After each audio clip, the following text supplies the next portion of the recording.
Hi everyone, Taeki here. In the first part of this lesson, we've looked at English adjectives used in Korean that end with the suffix tik plus heyo. Now, in this video, I'll share the trick to make new adjectives by using exactly the suffix tik and heyo.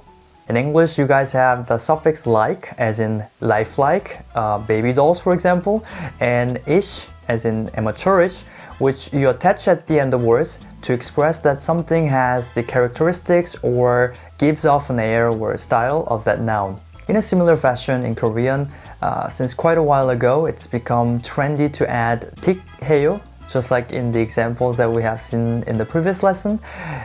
In most cases at the end of nouns, but also sometimes after adjectives too, to mean that something or someone has characteristics of those nouns or adjectives.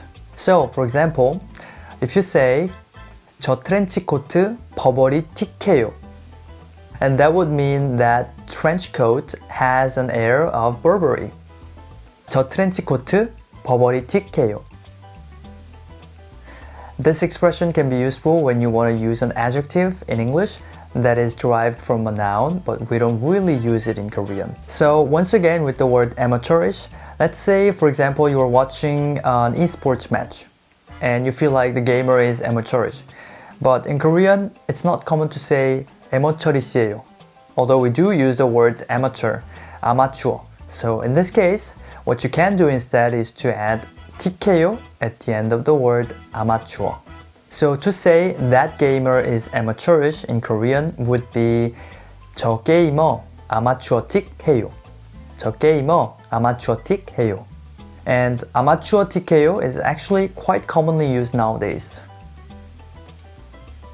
Another example that I've come across was related to the adjective jazzy, as in this melody feels jazzy. Now of course it's possible to directly transcribe the word jazzy to the Korean way of pronunciation and say 재즈해요.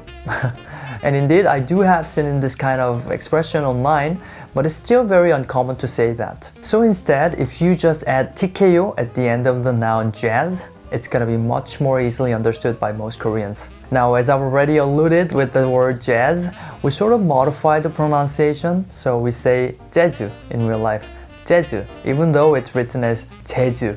So with tik해요 at the end, it becomes 재즈 tik해요. And finally, if you want to say this melody is jazzy, as in it's jazz-like, it would be 이 멜로디 재즈 tik해요. 이 멜로디 재즈 tik해요. Some other examples of this kind of combinations are 아날로그 틱해요, as in something feels like the old-fashioned analog style. 스페인 틱해요, as in something where a place look or feel like in Spain. And lastly, 퓨전 틱해요, where 퓨전 comes from the word fusion in English, and it's used to mean something where two or more different elements are fused together. And the most frequent usage of this word would be in terms of foods or dishes where two or more culturally different styles of recipes or ingredients are fused in one. So 퓨전 틱해요 is most likely to mean it feels like a fusion style cuisine. Now, so far, we've only looked at just a few examples of English words used in Korea plus tik해요 for easier demonstration.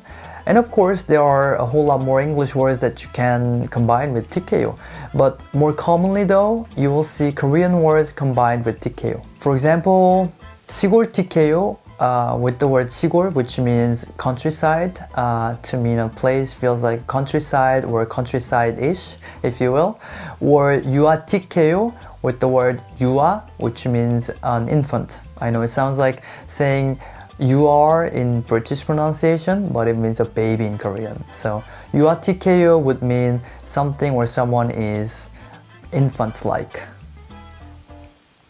So this expression can be useful when you try to describe something that you don't know which adjective to use, or when there's no adjective that can actually express what you feel. And what I love about this is that it can be applied to pretty much anything, and that you're no longer just memorizing and trying to observe new words.